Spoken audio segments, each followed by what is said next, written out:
मैं ऑफिस के लिए लेट हो रहा हूँ। मेरा टिफिन तैयार है? हाँ हाँ तैयार है, मैं लेके आती हूँ। सूरज बेटा। हाँ माँ, आप कहीं जा रही हो क्या? हाँ बेटा, मैं वो बाजार जा रही हूँ। मैं तो ये बताने आई थी, तेरा पर्स पड़ा था बाहर, उसमें से मैंने कुछ पैसे लिए हैं। कोई दिक्कत तो नहीं है ना बेटा? अरे माँ, कैसी बात कर रही हो? मेरे पैसे, आपके पैसे। एक काम करो, पर्स में क्रेडिट कार्ड भी होगा, वो भी ले जाओ। आपको जो लाना है ले आना।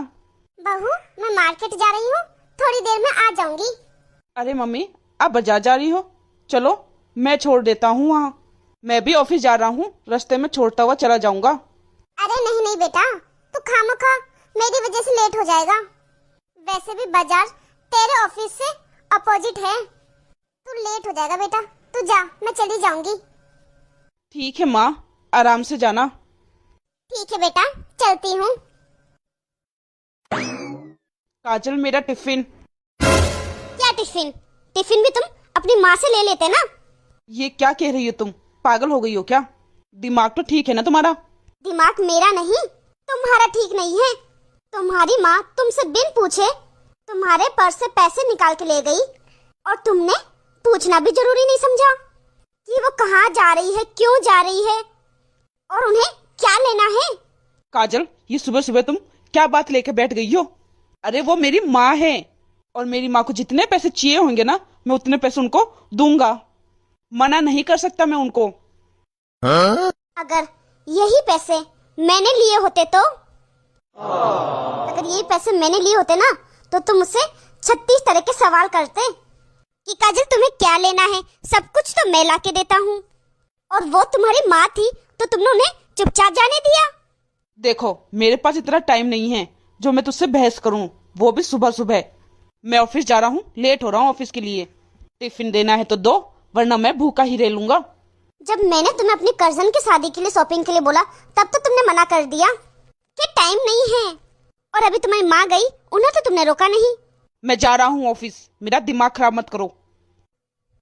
अरे सूरज, मेरी बात तो सुनो।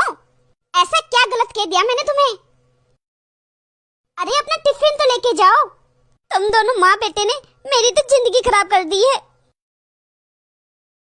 मम्मी जी, बहुत सामान लिया है आप तो। अच्छी खासी शॉपिंग हो गई आपकी तो आज। सुबह के गए हुए और अभी आ रहे हो। हाँ बेटा, बहुत शॉपिंग की है आज तो। आ तुझे दिखाती हूँ। माँ। अरे बेटा, आ गया तू ऑफिस से? आ बैठ। बड़ा जल्दी आ गया बेटा तू आज ऑफिस से। माँ, वो आज ऑफिस में काम थोड़ा जल्दी खत्म हो गया, और बॉस ने किसी क्लाइंट के पास भेजा था किसी काम से। वो काम भी जल्दी ही खत्म हो गया, तो सोचा अब घर चला जाता हूँ, थोड़ा आराम करूंगा घर पे। ये तो बेटा तूने बहुत अच्छा किया। तुझे पता है, मैं भी अभी अभी आई हूँ, और देख कितनी सारी शॉपिंग करके लाई हूँ। देख तुझे दिखाती हूँ। पहले तो तू ये साड़ी देख, बहू के लिए लाई हूँ। वो किसी शादी में पहनेगी तो बहुत सुंदर लगेगी। और ये साड़ी देख, पीली कलर की, बहू का फेवरेट कलर है ना। इसमें गोटा पट्टी पिटारा वर्क है, बहुत ट्रेंडिंग चल रहा है अभी। बहू का बर्थडे आने वाला है अगले हफ्ते। बर्थडे में उसको ये साड़ी गिफ्ट कर दूंगी मैं। और एक चीज गिफ्ट और लाई हूँ, ये देख, गोल्ड के इयररिंग्स। कैसे लगे? ये भी मैं उसको बर्थडे पे गिफ्ट दूंगी। बताना बेटा, कैसा लगा ये सब तुझे? माँ, ये इयररिंग्स तो बहुत सुंदर है। मैं लड़का होते हुए मुझे इतने पसंद आ रहे हैं, उसको तो जरूर पसंद आ जाएंगे। और ये साड़ियाँ भी बहुत सुंदर है। आप तो काजल के लिए बहुत शॉपिंग करके ले आए। वैसे माँ, मैं आपसे बहुत नाराज हूँ। क्यों बेटा?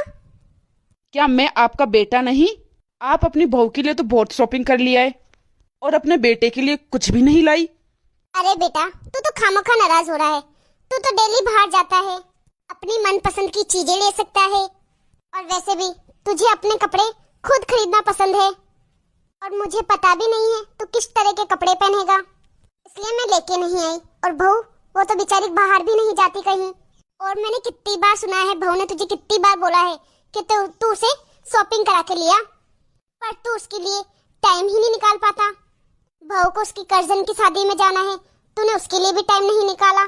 बेटा, कमाना अच्छी बात है, पर कमाने में इतना भी नहीं डूब जाना कि तुम घर की लक्ष्मी को ही भूल जाओ, अपनी पत्नी को ही भूल जाओ। बेचारी एक औरत अपने पति से ही मांग सकती है जो उसे चाहिए।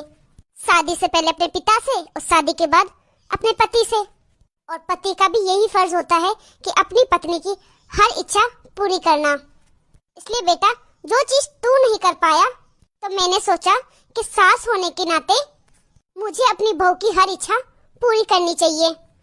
इसलिए मैं बाजार चली गई और वैसे भी बहू का बर्थडे आने वाला है, मुझे उसके लिए वैसे भी गिफ्ट लेना ही था, तो उसके लिए गिफ्ट भी लेके आ गई। ये तो बहुत अच्छा किया माँ आपने। सही कहा माँ आपने कि मुझे अपने परिवार के लिए भी टाइम निकालना पड़ेगा। ठीक है माँ, आज शाम को हम तीनों कहीं बाहर चलते हैं खाना खाने। अभी मैं थोड़ा आराम कर लेता हूँ। ठीक है बेटा, जा कर ले आराम।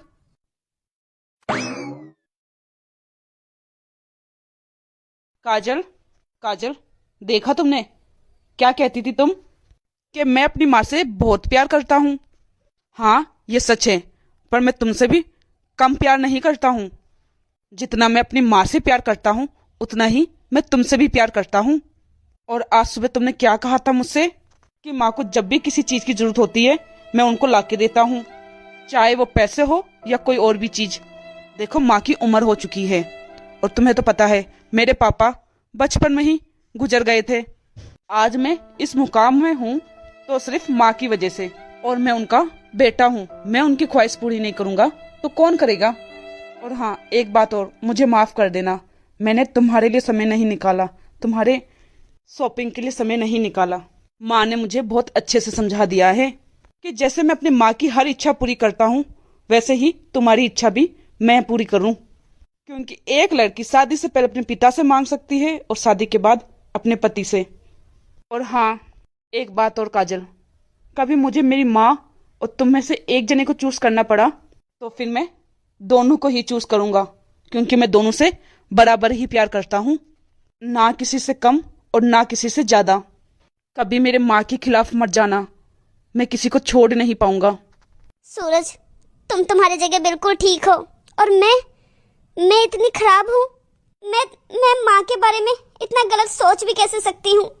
अरे वो मेरे लिए इतनी शॉपिंग करके लाई है, खुद के लिए एक चीज भी नहीं लाई।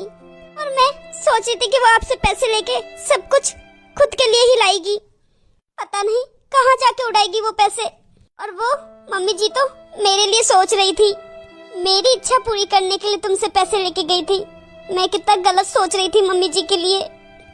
वो तो इस घर को जोड़ के रखना चाहती है और मैंने ऐसा सोच भी कैसे लिया? अरे मेरे मुंह में जो आया मैंने उनके लिए इतना कुछ बोला और तुमने फिर भी मुझे कुछ नहीं कहा। और माँ मुझे इतना प्यार करती है, उन्होंने मुझे अपनी बेटी की तरह रखा। मैंने जरूर कुछ अच्छे काम किए होंगे जो मुझे ऐसी सास मिली, नहीं तो आज के युग में ऐसा कौन करता है? प्लीज मुझे माफ कर दो सूरज। कोई बात नहीं काजल, तुम्हें अपनी गलती का एहसास हुआ, मेरे लिए इतना ही काफी है। तुम यहाँ आराम करो, मैं माँ से बात करके आती हूँ। ठीक है, तुम जाओ। अच्छा हुआ बहू तू आ गई, कब से इंतजार कर रही हूँ तेरा। तू बैठ, तुझे दिखाती हूँ मैं तेरे लिए कितनी सारी शॉपिंग करके लाई हूँ। ये देख, तेरे लिए 2 साड़ियाँ हैं अच्छी अच्छी। एक तो पीली कलर की है जो तेरा फेवरेट कलर है, और तेरे सोने के कान के लिए भी लाई हूँ। तेरा बर्थडे आने वाला है ना, पकड़ देख। मम्मी जी। अरे बहू क्या हुआ, तू रो क्यों रही है? मम्मी जी, मुझे आपसे कुछ कहना है। हाँ बेटा बोल। देखो मम्मी जी, मैं सोचती थी कि सिर्फ आप अपने बारे में सोचती हो, हमारी तो आपको कोई फिक्र ही नहीं है। लेकिन मम्मी जी, आज आपने मुझे गलत साबित कर दिया। आप ये सारा सामान मेरे लिए लेके आई हो, अपने लिए कुछ भी नहीं लेके आई हो। और मैं ना जाने सूरज को आपके पीछे से आपके लिए इतनी बातें सुनाती थी, और अब मुझे अपने आप पे इतना गुस्सा आ रहा है कि मैं इतनी सारी चीजें आपके लिए बोलती थी। मैं ऐसे कैसे बोल सकती हूँ मम्मी जी? अरे कोई बात नहीं बेटा, तू क्यों इतना परेशान हो रही है? ये डाउट तो हर बहू के मन में रहता है। जब तक सास खुलकर नहीं आएगी तो बहू खुलकर कैसे आ सकती है उनके सामने? शुरुआत सास को ही करनी पड़ती है बहू को अपनी बेटी बनाने के लिए, फिर जाके बहू ही अपनी सास को माँ मानती है। जिस घर में बहू के आते ही सास उम्मीद करे कि बहू मेरी बेटी की तरह रहे तो पहले खुद को सास से माँ बनना पड़ेगा, क्योंकि एक बहू तुम्हारे घर में नहीं आई है, तुम नहीं, उसको उस घर के हिसाब से ढालना पड़ेगा और उसको अच्छे से समझाना पड़ेगा एक माँ की तरह। अगर हर सास ये सोचे कि बहू हर काम में एक्सपर्ट हो आते ही, तो ये गलत है। जरा एक बार सोचो, जब तुम शादी करके उस घर में आई थी तब तुमने कितनी दिक्कतें फेस की, क्योंकि कोई भी नई जगह में ढलने में समय लगता है। कुछ हमें अपनी बहू के हिसाब से ढलना पड़ेगा, कुछ बहू को हमारे हिसाब से ढलना पड़ेगा। बराबर होके चलोगे तो घर अच्छा चलेगा। और बहू की इच्छा पूरी करना खाली बेटे का काम नहीं, सास ससुर सबका काम है, क्योंकि वो तुम्हारे लिए इतनी मेहनत कर रही है तो जरा सी मेहनत तुम भी उसके लिए कर सकते हो, उससे कितनी खुशी मिलेगी। हमारी ये कहानी आपको कैसी लगी कमेंट में हमें जरूर बताना। वीडियो अच्छी लगी तो लाइक, चैनल को सब्सक्राइब जरूर कर देना और अपने परिवार दोस्तों में ये वीडियो शेयर जरूर कर देना, ताकि ऐसे रिश्ते हर घर में बने रहे।